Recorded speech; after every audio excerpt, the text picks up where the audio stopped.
Počúvaš podcast Bez futra. Ak chceš vedieť, na kom ti záleží a komu sa oplatí otvoriť srdce, daj follow teraz. Lebo to, čo poviem v najbližších pár minútach, ti môže ušetriť roky v slepej uličke. Predstav si toto. Randíš s niekým 8 mesiacov. Je vám spolu fajn, sex je super, na Instagrame vyzeráte ako dream couple, ale v noci ležíš hore a hlavou ti vrta jedna otázka. Má to s nami vôbec budúcnosť? Alebo len strácam čas? Ak si to už zažil, ostaň so mnou. Dnes ti dám 5 signálov, podľa ktorých psychológovia aj páry po 20 rokoch spolu spoznajú, že vzťah nie je len letná búrka, ale dom, v ktorom sa oplatí bývať. Poďme na to. Hádky vás nerozbijú, ale posúvajú. Budúcnosť nemá vzťah bez konfliktov. Majú ten, kde po hádke nepríde ticho, ignorácia alebo trest. Majú ten, kde sa viete pohádať a aj tak večer zaspíte otočený k sebe. John Gottman, výskumník párov, zistil, že páry s budúcnosťou majú pomer 5:1. Na jednu kritiku prípadne 5 pozitívnych momentov. Takže otázka neznie, hádame sa? Ale vieme sa udobriť tak, že sme si bližšie než predtým? Nuda je v pohode. Ticho nie je prázdne. Zaľúbenosť je chémia. Trvá 12 až 18 mesiacov. Potom príde test. Viete spolu močať v aute 2 hodiny a necítiť trápne? Vieš si predstaviť nedeľu, kde sa nič nedeje? Len ležíte, každý s knihou a je vám dobre? Vzťah s budúcnosťou nie je permanentný ohňostroj. Je to pokoj. Ak bez drámy panikáriš, možno hľadáš dopamín, nie partnera. Vaše hodnoty sa netlčú, aj keď sa líšite. On miluje hory, ty more. To je v pohode. Ale ak ty chceš deti a on je zásadne proti, ak ty veríš spoločný účet a on tají výplatu, ak ty potrebuješ rodinu pri nedeľnom obede a jemu je rodina toxická, to už nie je rozdiel.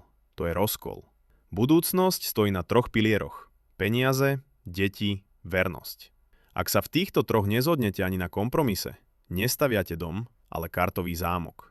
Riešite problémy ako tím, nie ako súperi.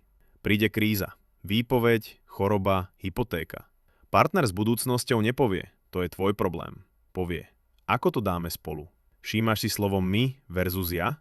Vo vzťahoch, ktoré vydržia, ľudia používajú my, aj keď hovoria o ťažkých veciach. Lebo nehľadajú vinníka, hľadajú riešenie. Ak máš pri každom probléme pocit, že stojíš proti nemu v ringu, nie je to partner, je to súper. Vidíš sa v jeho budúcnosti bez toho, aby si sa musel prosiť? Toto je najtvrdší, ale najjasnejší signál. Bavíte sa o dovolenke o rok? Plánuje ťa vziať na svadbu kamoša o 6 mesiacov? Pýta sa ťa, čo si myslíš o jeho pracovnej ponuke v inom meste? Človek, ktorý s tebou počíta, ťa prirodzene zaplieta do svojich plánov. Nemusíš sa pýtať, kde to smeruje. Cítiš to. Ak po roku stále nevieš, či si oficiálne spolu, odpoveď už máš. Bonus. Fyzický test. Zavri oči a predstav si, že máš 75 rokov. Sedíte na lavičke. Je vedľa teba on, ona. Usmeješ sa? Ak áno, telo vie skôr než hlava. Ak cítiš úzkosť, neignoruj to. Takže, má tvoj vzťah budúcnosť? Spočítaj si, koľko z tých 5 bodov sedí. 4 až 5? Budú ďalej. 2 až 3? Je čas na úprimný rozhovor. 0 až 1? Možno sa držíš len zo strachu, že nikto lepší nepríde. Ale príde. Ak ti táto epizóda dala aha moment, daj follow podcastu Bez filtra.